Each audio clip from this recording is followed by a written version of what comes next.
Chapter 281 7 Heroes. You are listening at novelfull.audio.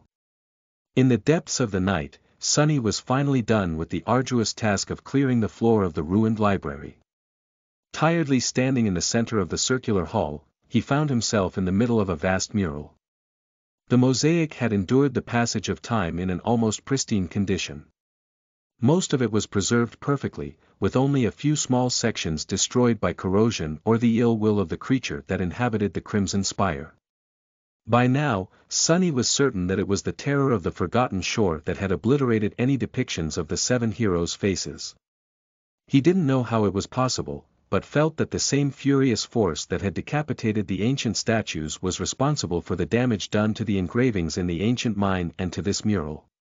It was as though the terror wanted to erase any sign of the founders of the Starlight Legion from history.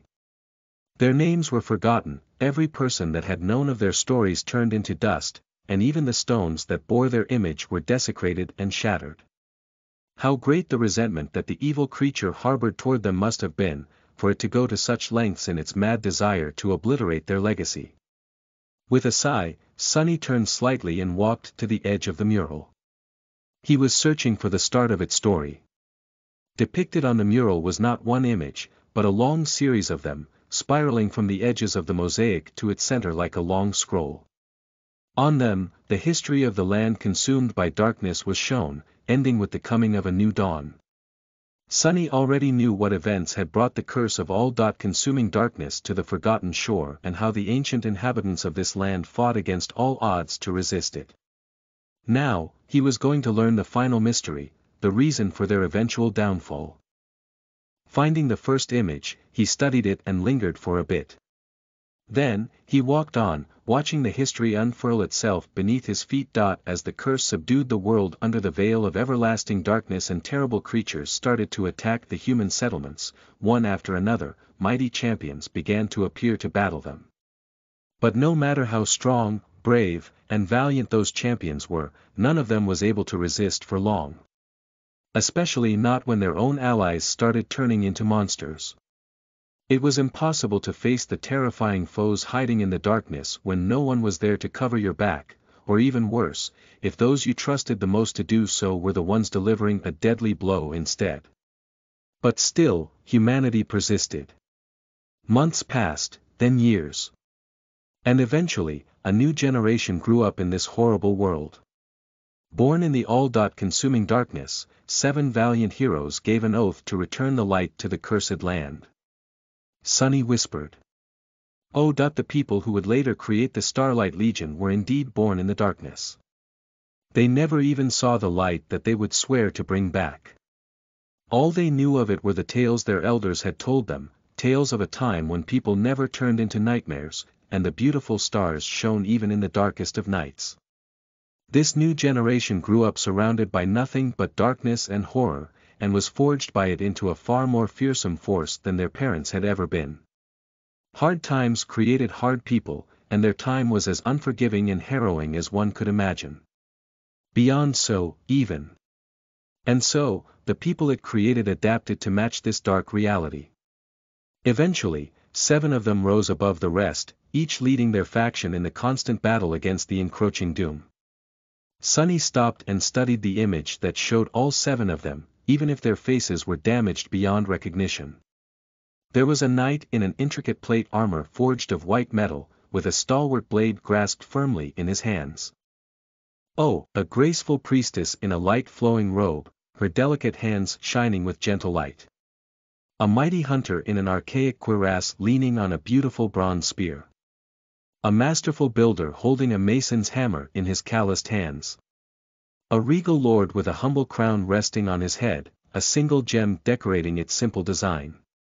A subtle and merciless slayer with a ghostly stiletto hidden cunningly behind her back. And a stranger from a misty land who wore a stone-like armor and never showed his face, with a heavy round shield resting at his feet. Sunny looked at the 7 heroes, thinking. Knight, hunter, lord, stranger, slayer, builder, and priestess. Midnight Shard, Zenith Shard, Dawn Shard, Dusk Shard, Moonlight Shard. And the other 2? Sunlight Shard and Starlight Shard.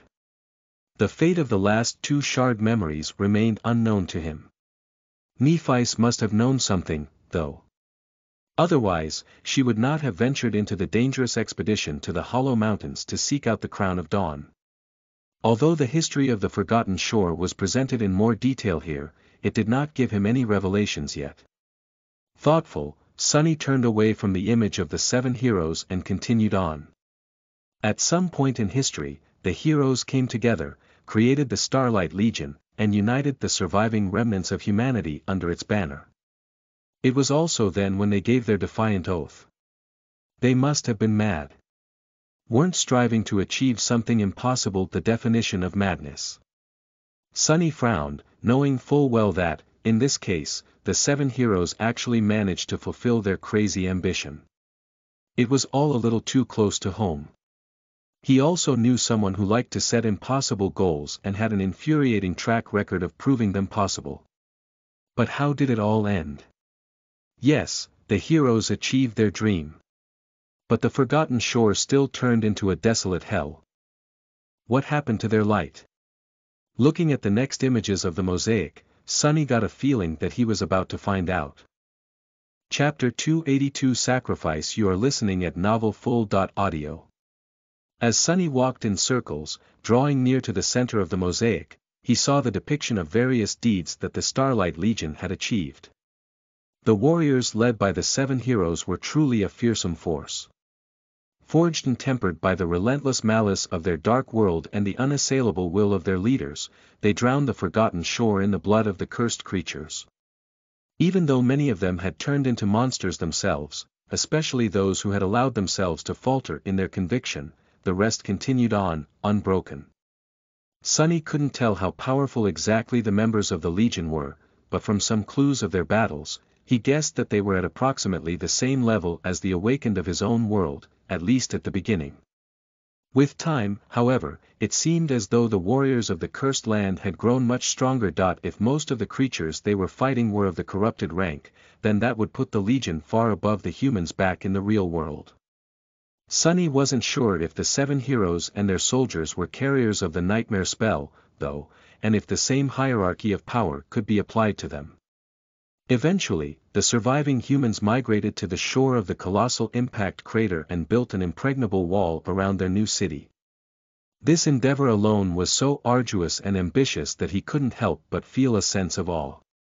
Sunny slowed his steps. On the images in front of him, the construction of the Crimson Spire, no, it wasn't crimson yet back then, had begun. The Cyclopean Tower was built west of the city, reaching high into the sky like an axis of the world.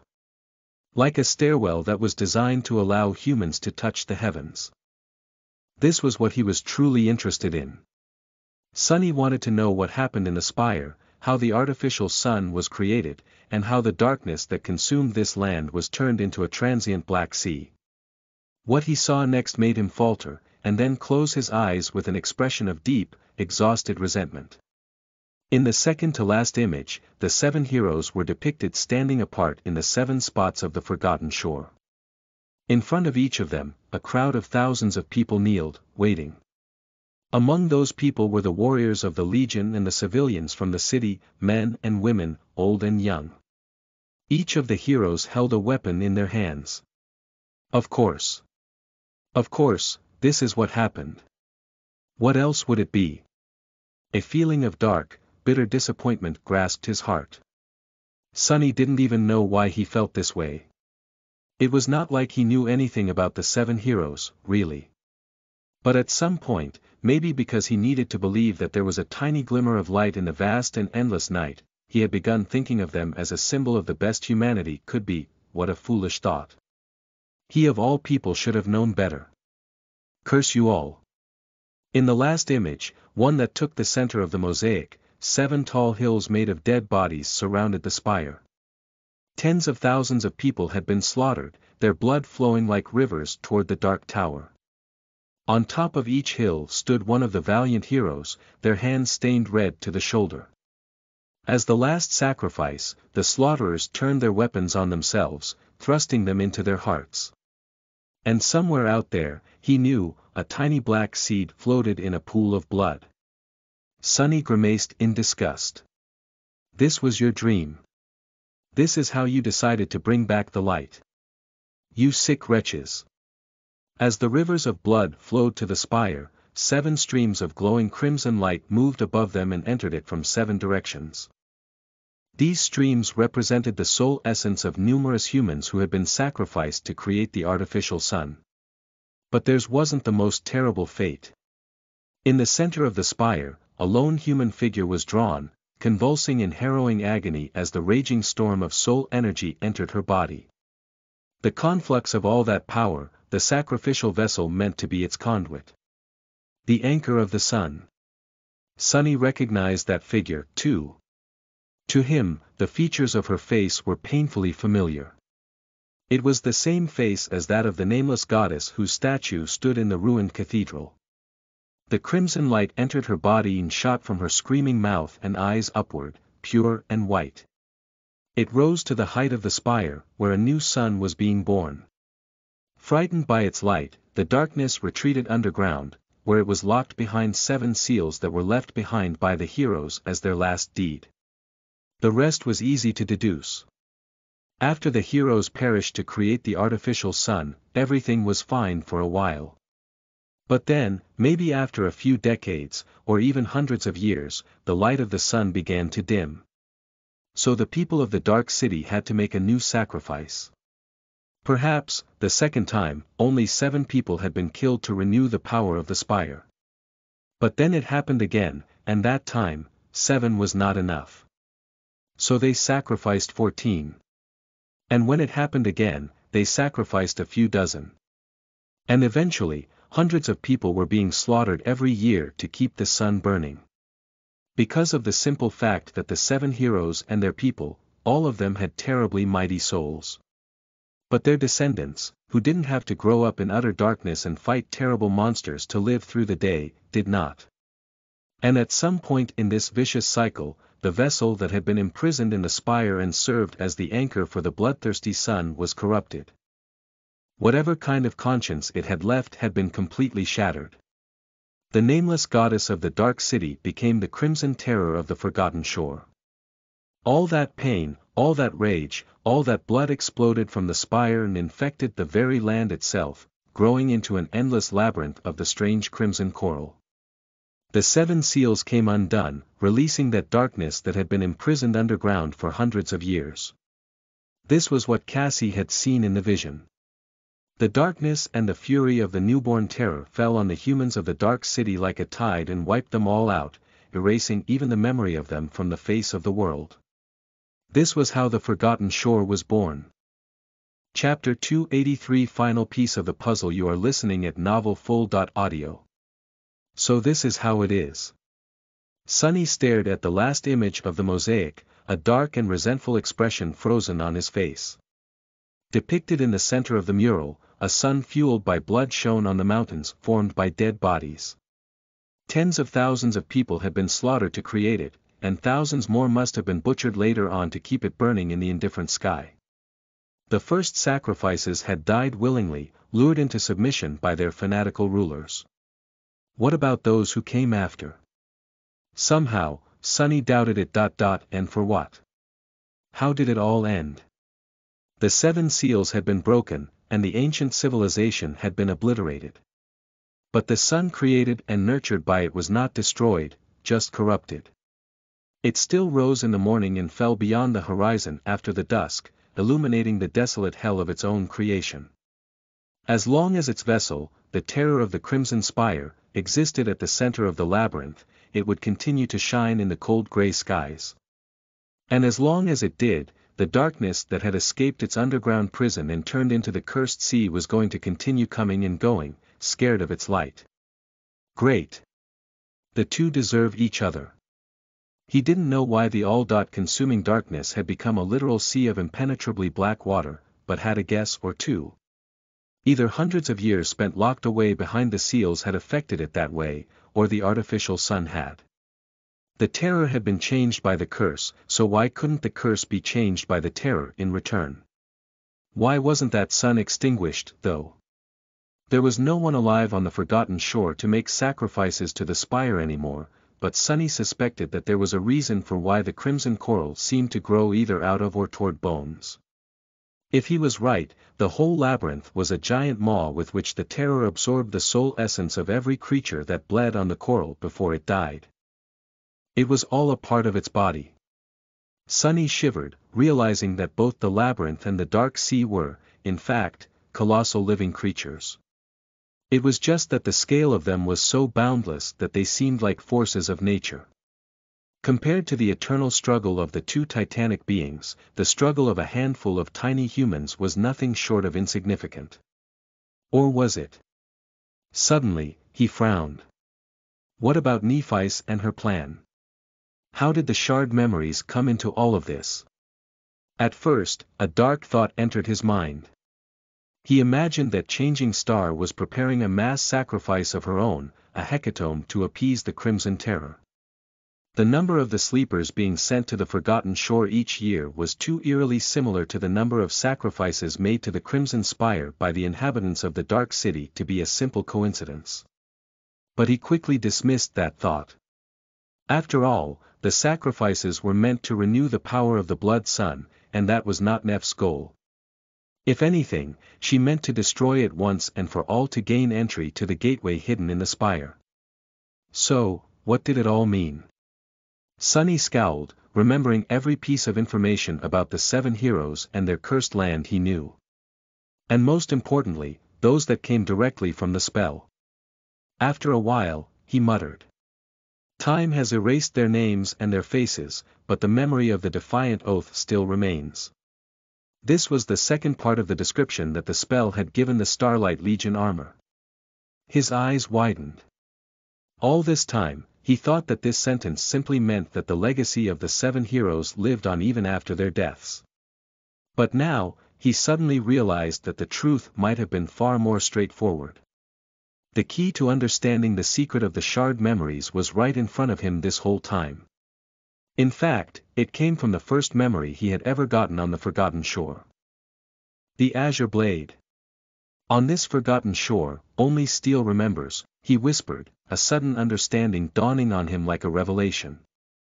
The memory of the defiant oath remained, and only Steel remembered. Sunny rubbed his face. I am such a fool. Everything he needed to learn the truth had been at his disposal from the very start of it all. The heroes were long gone, but their terrible oath was still here, preserved in cold steel. It was not the memory of it that remained, but the memory. The shards were that memory. Of course. It all makes so much sense now. But then, what was their purpose and why was Nephis so motivated to find each one? That was easy to guess, too. Cassie had basically told him, all those months ago. In the end, I saw a colossal, terrifying crimson spire. At its base, 7 severed heads were guarding 7 locks. In its fury, the terror of the Crimson Spire had beheaded the statues of its creators and brought their heads as trophies to guard the entrance to its lair, where Cassie had seen them, as well as 7 mysterious locks. What did a lock need? A key. All locks required a key to either open them or shut them closed. Sunny slowly exhaled. The 7 seals that kept the all-consuming darkness locked underground came undone, but they weren't destroyed. If one had all the keys, it was still possible to seal the cursed sea once again.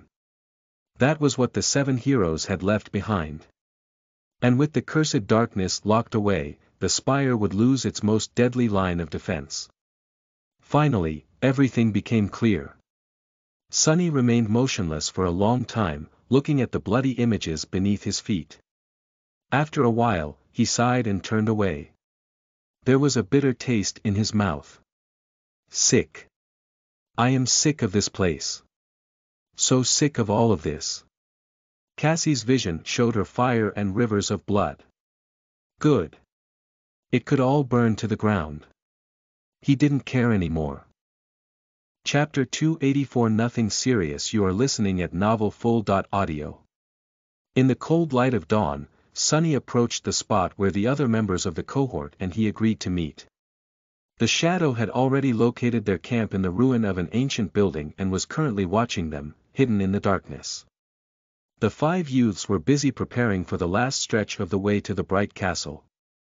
They were calm and collected, not at all like people who were about to face the horrifying wrath of the Bright Lord. What kind of horror had they not faced already? Climbing over the rubble, Sonny let Nephice and the rest know of his approach and jumped down. Landing just a few meters away from the group, he straightened his back and gave them an indifferent look. "Hey!" They greeted him in a reserved manner. A palpable tension permeated the air, making everyone reluctant to speak too much. Only Effie was seemingly unaffected by this dark mood. Leaning on a stone wall, the huntress was enthusiastically gnawing on a juicy bone. Her white teeth were effortlessly crushing it into tiny pieces, which were then chewed and swallowed along with the marrow. Noticing Sonny, she smiled. "Hey, doofus." He gave her a nod and wanted to turn away, but then noticed a slight frown that appeared on Effie's face. Looking at him with a bit of uncertainty, she asked. You alright?" Sonny was silent for a few moments, then smiled. Finally, he said in an even tone. "I'm perfect." Leaving the doubtful huntress behind, he walked past Castor and approached Nephice. The changing star was standing with her back to the group, looking up at the silhouette of the bright castle that loomed in the distance. Hearing his steps, she turned around. The gentle light of dawn reflected in her eyes, making them appear to shine. "You've made it, Sonny. I am glad." He shrugged. "Why? You didn't expect me to show up." She was silent for a while, and then looked away. A lock of silver hair fell on her eyes. Nephice tucked it behind her ear and sighed. "Could I not? It's not like I know the future." After that, she smiled. Amusing. In the 11 months they had spent on the Forgotten Shore, this was only the second time Sonny heard Changing Star tell a joke, and the first time it was actually funny.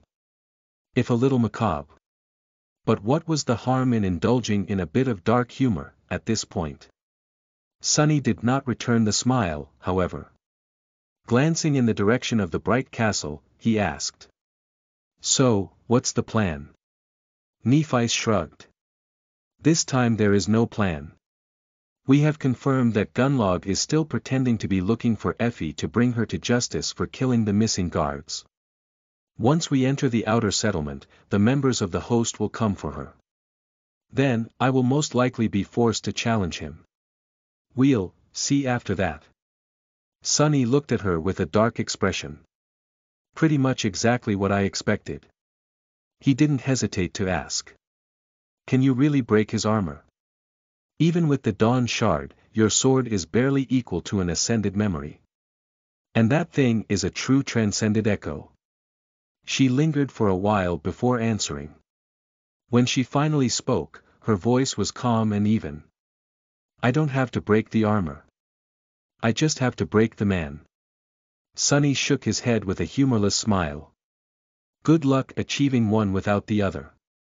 He paused for a moment, and then said without a hint of levity in his voice. "Anyway. You owe me a conversation." Changing Star glanced at him, then nodded. "All right. But not here." With that, she gave the others a sign to wait and walked away. Sonny followed. His shadow stayed, making sure that no one was going to try and eavesdrop on them. It was staring directly at Castor, following his every move with intense attention. As they walking, Sonny suddenly said. "By the way, I have something to tell to you, too." Nephice glanced at him and slightly raised an eyebrow. "Yes. What is it?" Sonny was silent for a bit. Then, he smiled. "Oh, it's nothing serious. Do you remember a guy called Harper?" She frowned, then shook her head. "Should I? Who is he?" Sonny shrugged. His expression remained neutral. "Just a guy that I killed. He was one of Gunlog's spies." Neff looked at him for a few moments, then asked with indifferent confusion. "What about him?" A slight shadow ran over Sunny's face. However, his smile remained exactly the same. No, nothing. Just wondered if you knew him. When they walked far enough and were concealed from the eyes of the cohort by several tall walls, Changing Star stopped and turned to face him. Looking at Sunny, she said that it is good that we can speak privately. Actually, I wanted to ask you a favor. He blinked. Well, that is unexpected. What is it? She hesitated for a few moments. After my fight with Gunnalug is over, when I win, I might not be in the best shape.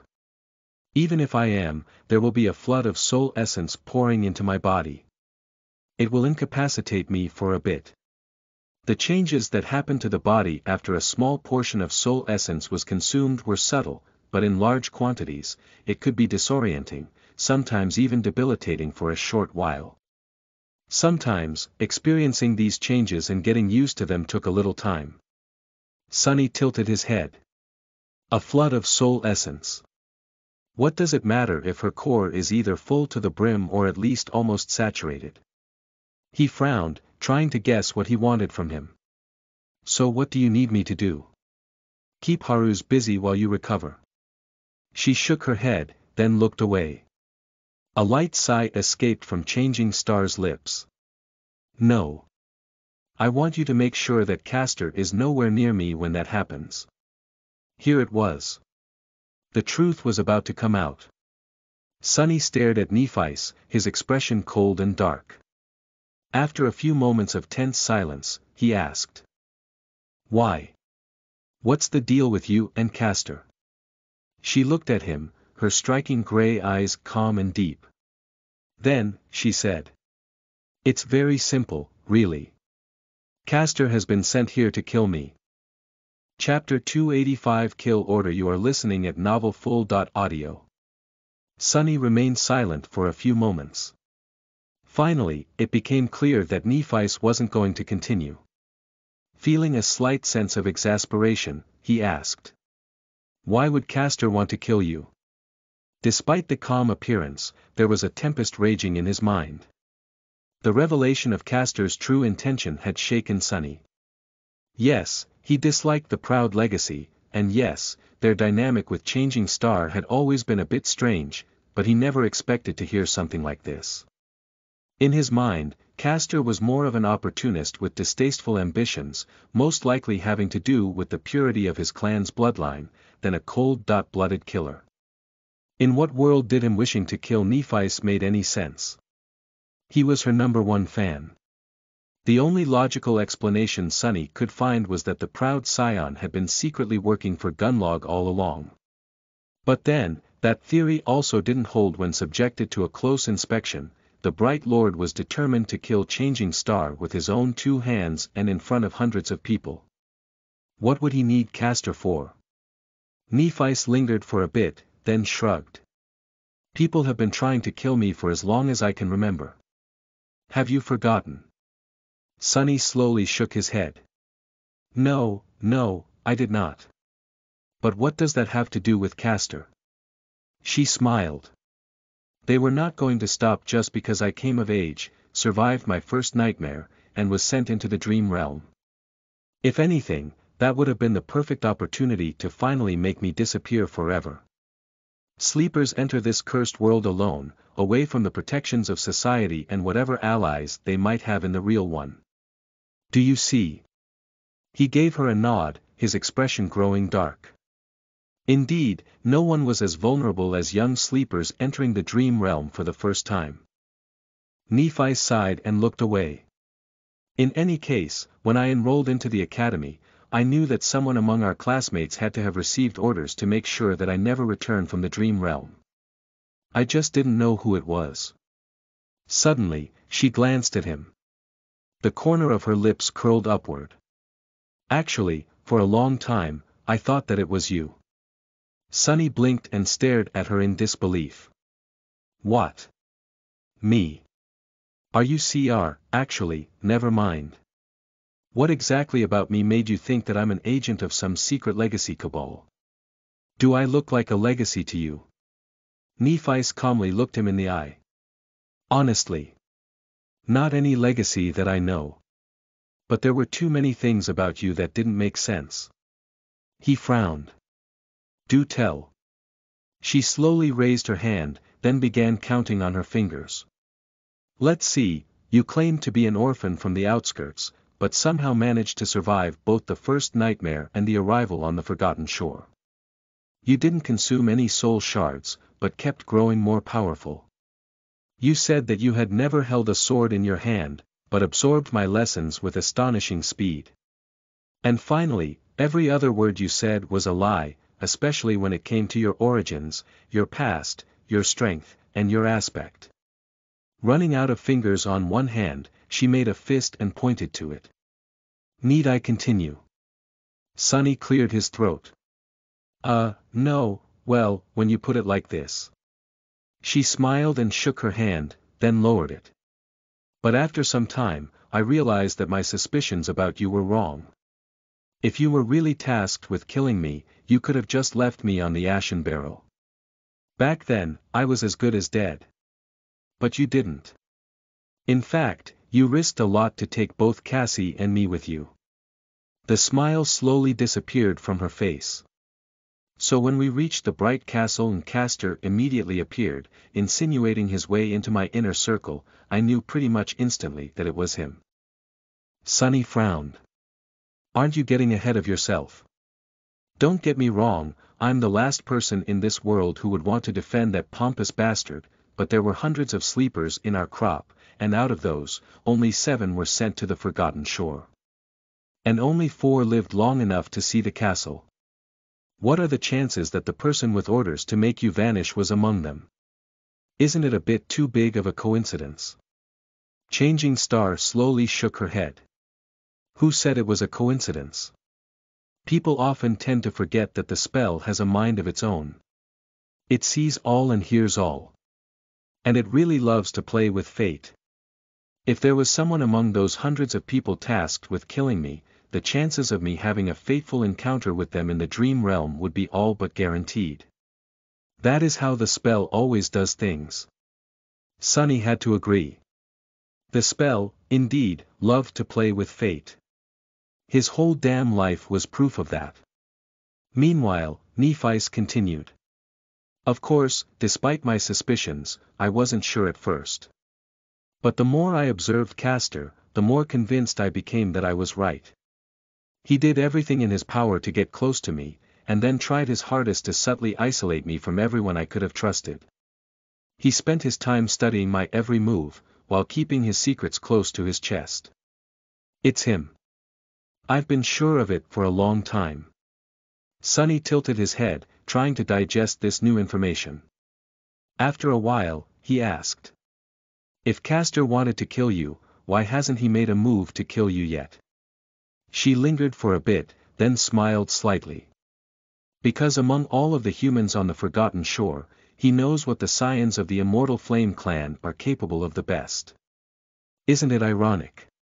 He respects my ability too much to be careless, maybe even fears it. And he can't allow himself to fail. His honor won't allow it. So, Castor won't attack until he is absolutely sure that I won't be able to resist. He'll make his move when I have no chance to escape. Sonny scratched the back of his head. Let me rephrase that. If Castor wants to kill you, why is he still alive? Why didn't you kill him already? He was sure that if Nephi's wanted to, the proud legacy would have been dead a long time ago. Changing Star hesitated, and then said in an even tone. Because I need him for what is to come. It doesn't matter that he intends to betray me. Traitor or not, he is of use. Chapter 286 Blessings of the Fire. You are listening at NovelFull.audio.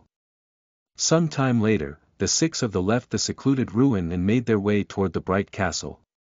The dark city was silent and bleak, its streets devoid of life and movement. Even the nightmare creatures seemed to remain hidden in the lairs today, as though feeling the tension that hung in the air like a harbinger of a disastrous change. A lonely star was about to ignite in the sky above the cursed city. Nephi's was the first one to walk under the marble arch and step on the road that led to the outer settlement. Her face was calm and motionless, any hint of emotion hidden behind her usual mask of indifference. It was as though she was returning home in triumph, not marching to her own execution. There was a slightly distant look in her eyes. Sonny abandoned his usual position at the back of the group and was now walking side by side with her. Maybe it was just a whim, but he felt unwilling to follow in her footsteps as he had always done before, from the first day they met. As they ascended the tall hill, Changing Star suddenly asked. "Sonny, do you remember your first nightmare well?" Her voice sounded relaxed and idle. He cast a sideways glance at her and hesitated for a few moments. Then, he answered in an even tone. "Like it was yesterday." She smiled slightly. "Was it hard?" Slowly, a grin appeared on his face. "Hard? No, not hard. Impossible. It was a ghastly, despicable, and torturous ordeal. Truly the stuff of nightmares. Calling it hard would be an injustice." With a dismissive shrug, Sonny drove the memories of the Black Mountain away and asked that, "What about yours?" Nephi looked away, remembering. After a while, she said. "Mine wasn't that bad, actually." He stared at her in disbelief. "What, you only had to kill a measly 1,000 unholy titans with your bare hands, or something like that?" "Knowing you, not that bad, means that it was nothing short of a true horror show." She slowly shook her head. No. I mean it. I didn't have to fight anyone, really. Up until the very end." Sonny blinked. "Wait, seriously." A strangely sad smile appeared on her lips. "In my first nightmare, I was the daughter of a lighthouse keeper. My family lived in a beautiful tower on the shore of a beautiful sea. Every morning, the warm sun rose from beyond the horizon, bathing the endless expanse of azure waves in beautiful light. The winds were gentle and the world was kind. It was me, my parents, and my younger siblings. We lived together in harmony, humbly but needing for nothing." He frowned. "And then what?" "A sea serpent destroyed the lighthouse. Some rotten horror rose from the depths." Changing Star's eyes became distant. A few moments passed before she spoke again. "No. Nothing happened. That was the point of it, I think. My nightmare. It was actually a paradise. It was everything I dreamed about when I was a little kid. Only much more wondrous and human than I could have ever imagined." Sonny looked at her in utter shock. As he watched, the hint of sorrow disappeared from Neff's face, replaced by a subtly harsh expression. "But that was what made it so hard to overcome. Impossible, even. Just like you said. Because all I had to do to conquer the nightmare. All I had to do was to walk away and leave it all behind. Knowing that I could just stay there, in that paradise. Forever." He hesitated for a while, then asked cautiously. "So what did you do?" A heavy sigh escaped from Neff's lips. Her eyes grew dim. "That I searched for a way out of the nightmare for a long time. But no matter how hard I looked, there wasn't any. Day after day, night after night, as time went by, it became harder and harder to force myself to continue searching. I grew accustomed to that bliss, that warm and beautiful life. And eventually, a day came when I thought that, maybe, I should stop. Maybe I can just stay." She tilted her head slightly and said, her tantalizing voice reaching the deepest, darkest parts of his heart. "That was the day I went to the top of the lighthouse. You see, Sonny. You have to light yourself on fire. To rip the blessings of the fire. That was what my grandmother used to say. So that was what I did. I doused myself in oil, and set myself aflame." The white flames suddenly licked her hands, and she stared at them, her face slowly turning pale, her eyes reflecting the terrible agony she felt. As her ivory skin continuously boiled, darkened, and then healed to become pristine again, she said simply. And I burned. Suddenly, the flames disappeared, and she made a fist. Her voice grew a little strained. And after a long, long time, when all of it was over, I found myself in a dark cave, nestled in a slimy cocoon of black silk. All around me, thousands upon thousands of people were sleeping in similar cocoons with their eyes open, with happy smiles on their empty faces. And above us, was a creature so revolting and abhorrent that I can't bring myself to describe it to this day. It was feeding on our dreams. She grew quiet for a bit, and then added. That creature was convulsing in pain, as though it shared in the agony I felt, too. Somehow, I managed to break free of the cocoon. And kill it before it fully regained its senses. She glanced at him and smiled. However, there was no warmth in that smile. That was how I conquered my first nightmare. Sonny looked her in the eyes for a long time, silent. Then, he slowly turned away. Just as I said, the stuff of nightmares. I guess we call them that for a reason. Changing Star laughed. I guess. But really, fighting that terror wasn't the hardest part. Waking up trapped in a repulsive cocoon wasn't the hardest part. Even burning alive wasn't the hardest part.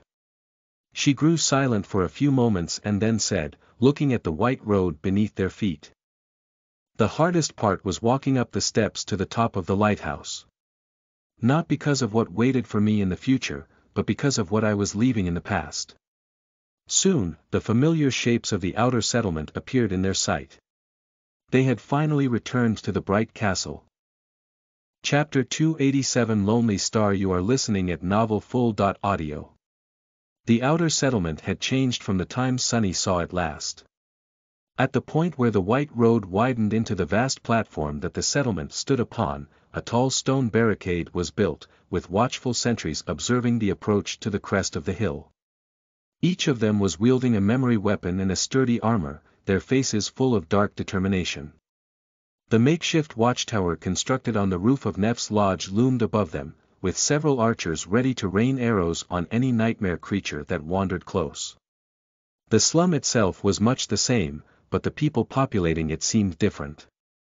Many of them were bruised and bandaged, but their eyes shone with the subtle light of hope that wasn't there or as strong before. That hope was contrasted against the suffocating feeling of tension that hung in the air. From time to time, someone would glance toward the castle and frown, a dark expression appearing on their face. There was another detail that surprised Sonny. On the sleeves of many slum dwellers, a piece of pure white cloth was tied, as if announcing their allegiance to some god or goddess. There had been none of that when he left this place a few months ago. There were also graffiti drawn on the walls of the most derelict hovels, some of them depicting a shining star, some the image of a beautiful bronze spear. What is that all about?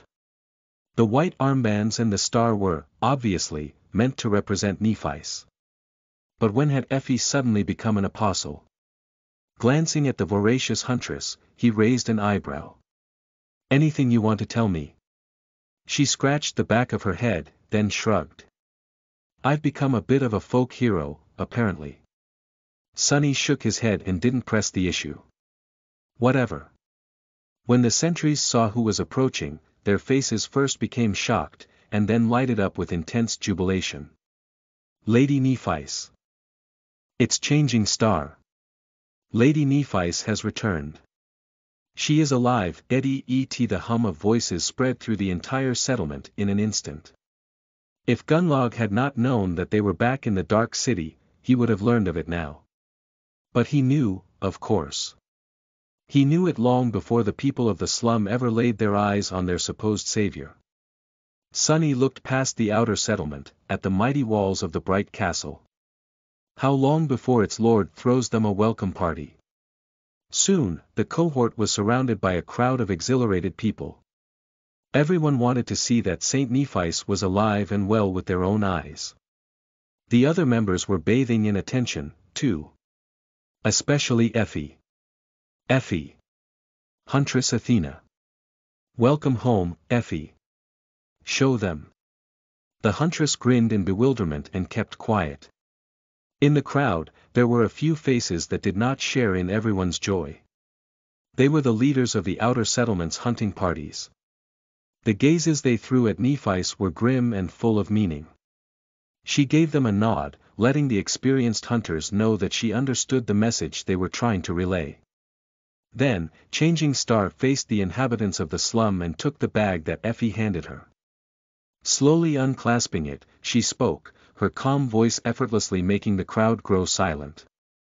I am not good with words, so, please accept my gratitude, dreamers of the Dark City. The past few months have been harsh on me and the members of my cohort, but they must have been equally as harsh on you. However, we have persevered. You here in these cursed ruins, and we out there in the ghastly depths of the labyrinth. But all of it was not in vain. With that, she took something from the bag and tossed it to the ground. Suddenly, a deathly silence settled over the crowd. Everyone was staring at the object laying on the stones, expressions of fear clearly written on many faces. It was a terrifying, jagged black talon, which was as sharp and long as a sword. And then, another one fell near it, and another, and another. Eventually, 30.8 of these dark blades lay in a pile in front of Nephice, 30 from the 6 front limbs of the spire messenger, and 8 from the 2 hind ones. Closing the bag, Nephice put it on her shoulder and said, her tone dark and piercing. Out there in the labyrinth, we have fought and slew one of the cursed messengers of the Crimson Spire. I bring you its claws as a gift, to become your weapons. Stunned whispers ran through the crowd. The messengers were both a symbol of terror and a symbol of hope to the people of the Dark City, terror because of their horrifying power and appetite, as well as their connection to the dreaded spire, and hope because of the legends that once, a long time ago, a group of powerful sleepers had managed to kill one. And now, the legend came alive right in front of their eyes. Nephice lingered for a moment, and then sighed, a somber note appearing in her voice. Many years ago, we, those who were sent to the Forgotten Shore, weren't yet imprisoned by fear. Enthralled by the sin of those cowards who had forgotten that they are, first and forever, humans. Back then, there were people among us willing to risk their lives to conquer this hell. Escape it. The First Lord and his companions were the greatest of them. And now. Brilliant sparks of light suddenly appeared around her head like a sacred halo. Changing Star's eyes shined with pure white radiance, and, as the crown of dawn weaved itself from light and fell upon her head, she spoke. She didn't rise or even strain her voice, but the impact of her words only grew because of it. That I have brought his legacy back to the Dark City. This is the crown of the First Lord. We have retrieved it from a place of eternal darkness where he had fallen in battle. He died trying to find a way out of this cursed land for all of us to follow. She paused for a moment and then said, her face illuminated by the brilliant white flames that burned in her furious eyes. On her forehead, the single gem decorating the dawn shard shone with that brilliance, too. Almost like a third eye. And with it, we will finish what he started. Chapter 288 Progress Report. You are listening at NovelFull.audio. Some time later, they entered the stone lodge and found themselves in the middle of another, smaller crowd. Around 30 or 40 people gathered in the main hall of Changing Star's dwelling, making it look even smaller than it had before. However, these were not just any sleepers from the slum.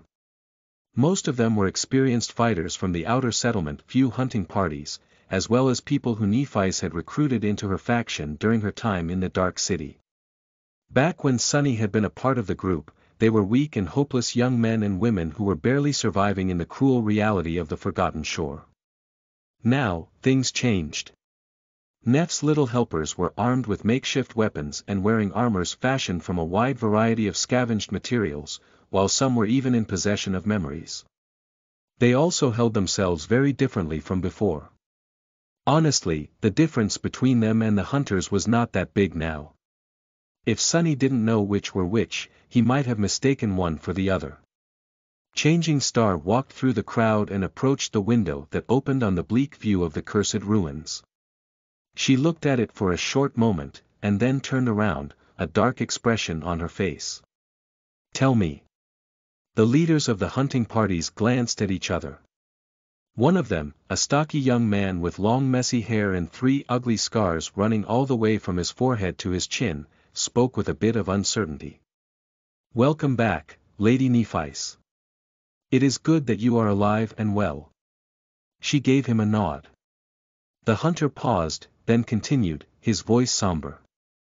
We, have followed your orders and advice for these past months. The militia you created has been reinforced and organized to protect the settlement from the attacking monsters. With the memories you and your cohort hunted for us in the ruins, the casualties were low both among the watchmen and among the civilians. Compared to before, I mean. Changing Star remained silent and just stared at him. The young man sighed.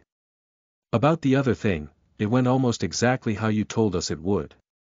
Members of the host came into the settlement shortly after your departure, demanding that Effie surrendered herself to be judged for the disappearance of those guards. When we told them that she was gone, they got violent.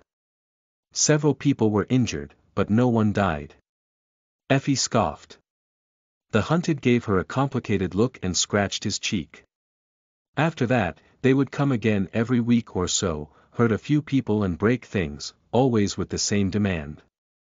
But we kept our cool and just, well, took it. Like you told us to do. That seemed to only make them angrier, but they had no real reason to escalate things. In the end, they just settled for making our lives difficult and pushing people around. The tall huntress shook her head. What's with the people foaming at their mouths to greet me? What's that really about? The young man looked down in embarrassment and cleared his throat. Well, you see, the more the castle proclaimed that you have to answer for the murder of those guards, the more people in the settlement became, how do I say this, appreciative of you. Effie looked at him with a perplexed expression. Because I am being unjustly accused. He smiled sheepishly. No. Actually, the opposite. They really appreciate the fact that you had, allegedly, killed half a dozen guards.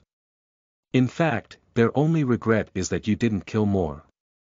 There are tales about how exactly you dealt with them, too, one more colorful than the other. The most popular one is that, the guards wanted to rob you of your, honor, so that's why you had to teach the castle folks a lesson. The tall huntress blinked. My honor. Since when do I have honor? The young man grinned. Hey, don't look at me. I did not come up with this one, all right. Blame Park, it was his idea. Effie looked darkly at another hunter, who just shrugged. Lady Nephis told us to do our best to make people in the settlement root for you. It worked, did it not? The unruly huntress rubbed her face with an exasperated expression. But I didn't kill them, though. The hunter looked at her with no humor in his eyes. Who cares? Effie opened her mouth to say something, but Nephis interrupted her. Time is short. Don't waste it on useless chatter. Then, she turned to the hunter with scars on his face and asked. What about my last instruction? He frowned, then took out a small wooden box from a leather pouch tied to his belt. The young man held the little box like it was the most terrible nightmare creature. Handling it with extreme caution, he approached Nephis and handed it to her. There were drops of sweat on his forehead. This is what the person from the castle brought. I don't know what they used to make Hyde create that thing, but the result was exactly as you wished, at least according to the note they left. He hesitated. The box and the note simply appeared on my pillow one day. I almost died of a heart attack when I read what that thing is supposed to be. Sonny stared at the box with interest. Hyde was one of Gunlog's lieutenants, a young woman in charge of the artisans. Her aspect ability allowed her to manipulate certain qualities of plants, which was of tremendous use here on the Forgotten Shore, where the food was scarce and monotonous. But what could Nephis want from her that was so important? And why was the hunter so scared of the little box? Carefully taking it, Changing Star looked at the box for a few moments, and then handed it to Castor. You know what to do. With a short nod, Castor walked toward the door and disappeared. Nephice, meanwhile, turned to the hunters and said in a steady tone. You did well. Thank you, all. As wide smiles appeared on their faces, she took Effie's bottomless bag and opened it once again. Turning the bag upside down, Changing Star said, "Env, this is not a reward, nor is it a gift. This is just something that all of you deserve, and going to need very soon." A moment later, a river of glimmering crystals flowed from the bag, scattering on the table's surface. There were hundreds and hundreds of them, each shining with subtle, alluring light. Soon, the crystals spilled over the edges of the table and fell to the floor. A few moments later, more than 1,000 soul shards appeared before the stunned people who were gathered in the room. The bottomless bag finally ran empty. Sunny stared at the tall pile of shining crystals and sighed. Back before all of this had started, he had a pile like that of his own. Only much, much smaller. His pride and joy.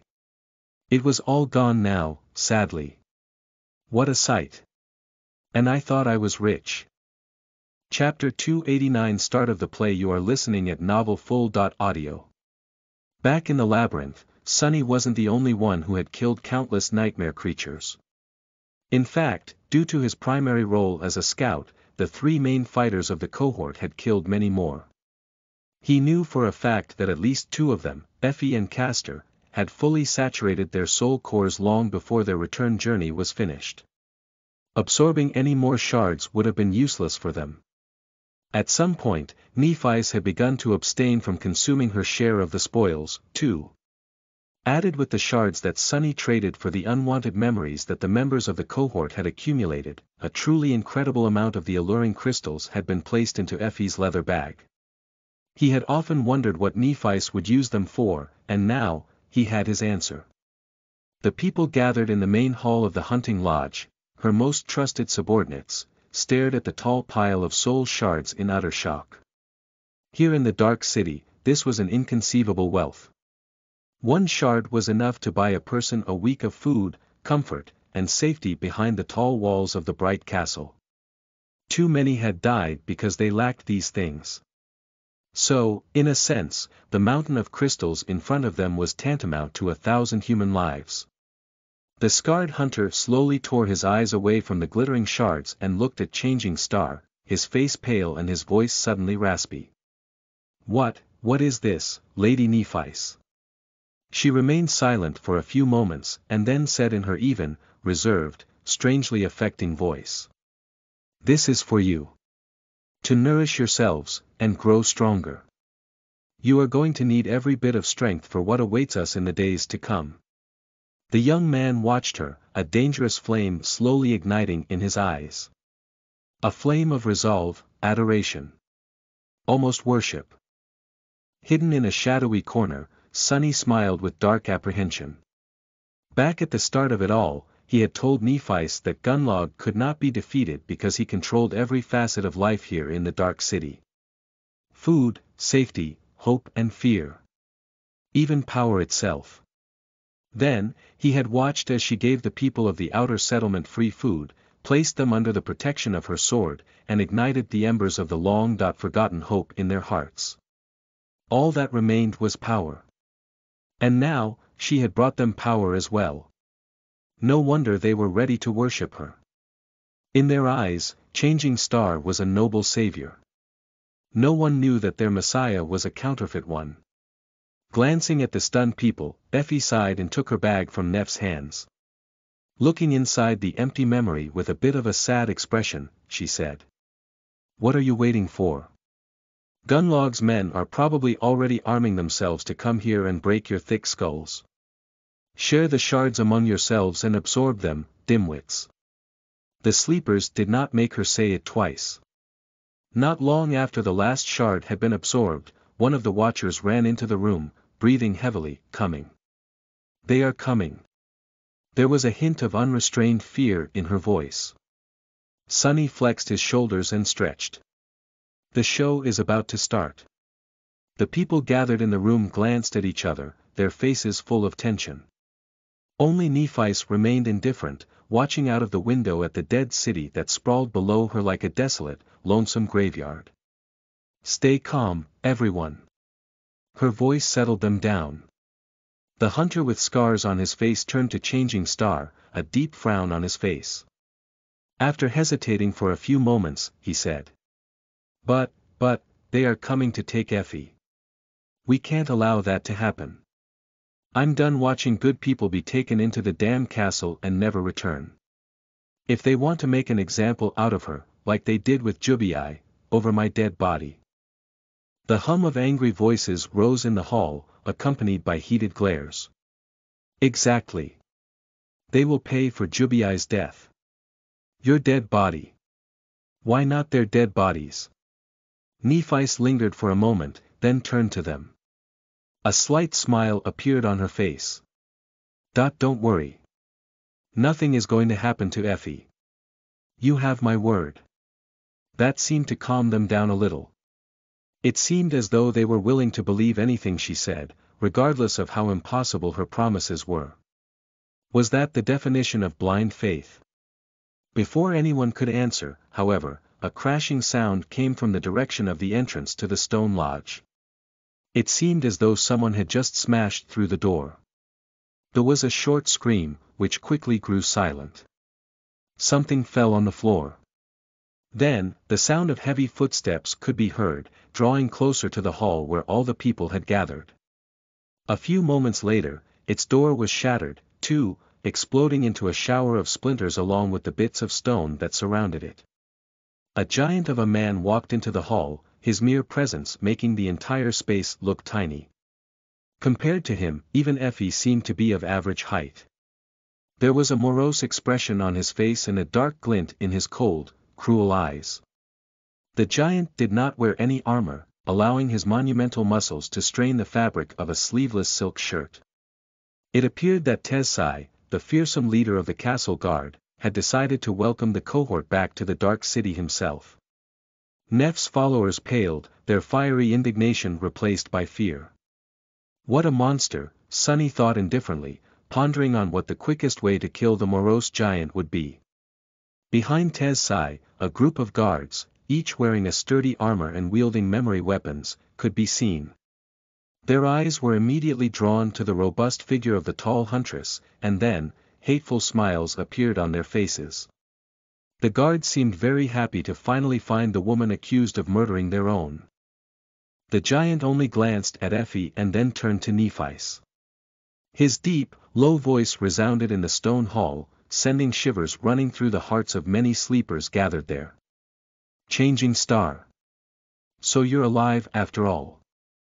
She met his gaze and endured it without flinching. You must be Tezai. To what do I owe the pleasure? The giant lingered before answering. The corner of his mouth twitched and slowly curled upward. Finally, he said. Oh, no. The pleasure is all mine. Then, he raised his mighty arm and pointed at Effie. Lord Gunlog has invited this one to the castle, to face punishment for her crimes. You should have trained your dogs better, Changing Star.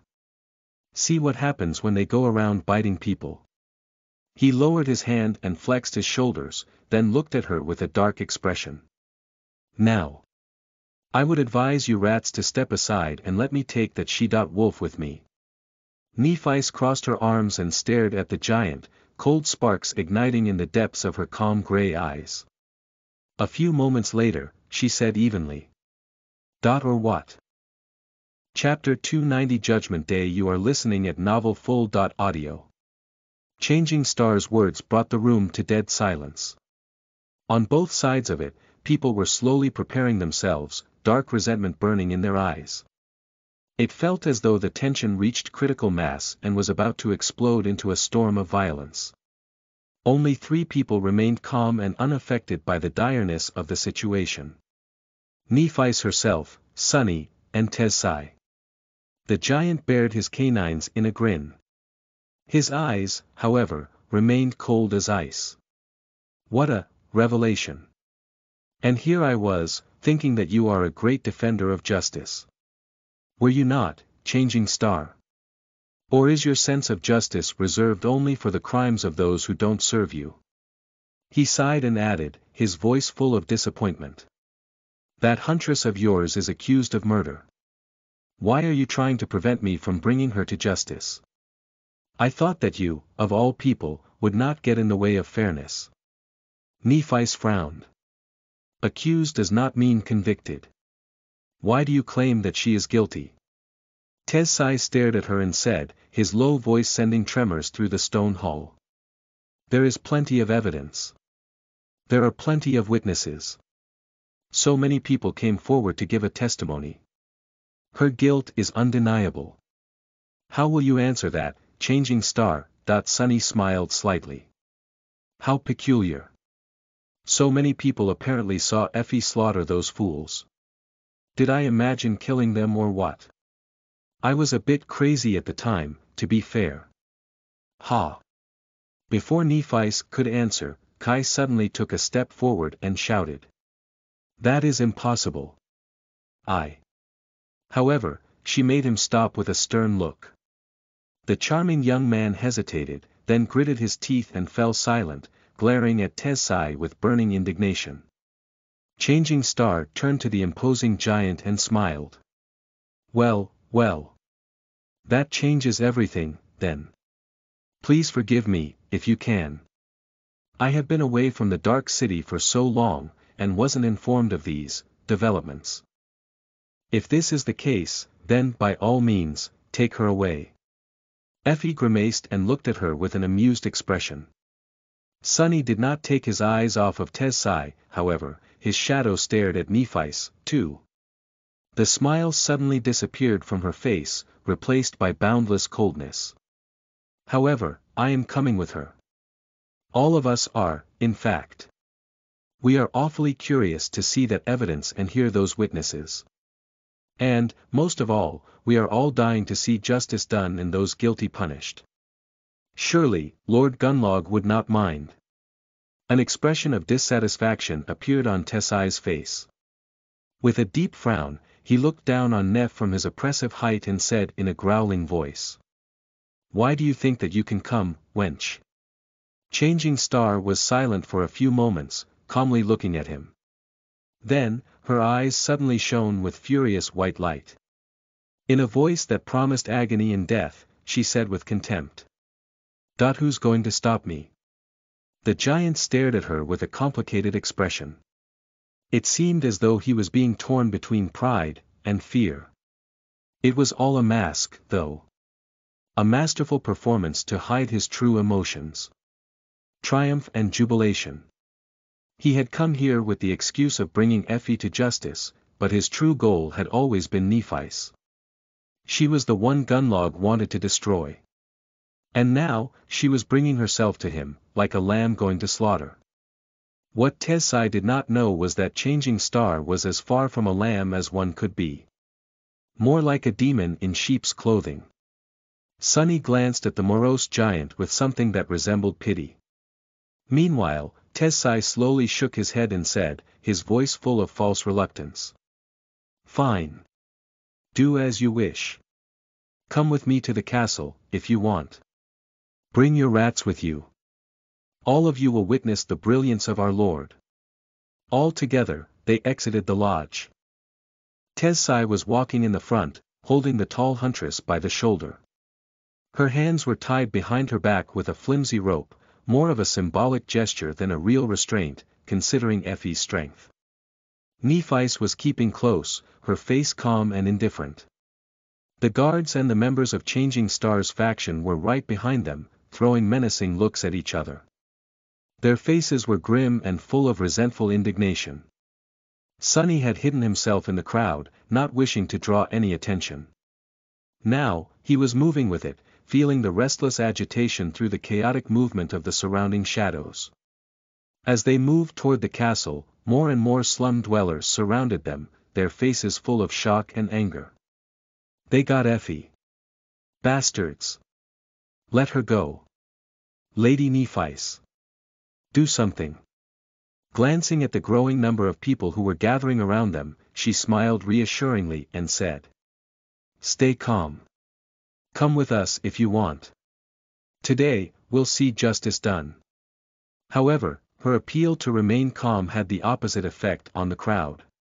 It ignited it instead, and soon, a clamor of shouts rose above the outer settlement. Justice!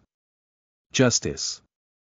However, at some point, the tone of it changed, an almost palpable sense of bloodlust finding its way into the people's voices. The word they were shouting was also replaced, and soon, the crowd was chanting something else. Calling not for justice, but for judgment. Judgment. Judgment. Sunny observed the raging beast of the human crowd with a troubled frown. A cold, familiar emotion grasped his heart. He knew this sickening feeling all too well. It was the same way he felt when facing frenzied nightmare creatures. Hell. As they drew close to the stairs leading to the entrance of the castle, almost 100 people were following them. The guards standing at the gate stared at the crowd with a bit of fear in their eyes. And at some point, Castor appeared out of nowhere and took position right behind Nephis. The proud legacy looked pale and a bit disheveled, but it seemed that he had managed to complete the mysterious task given to him by changing star without receiving any wounds. A few moments later, they entered the bright castle.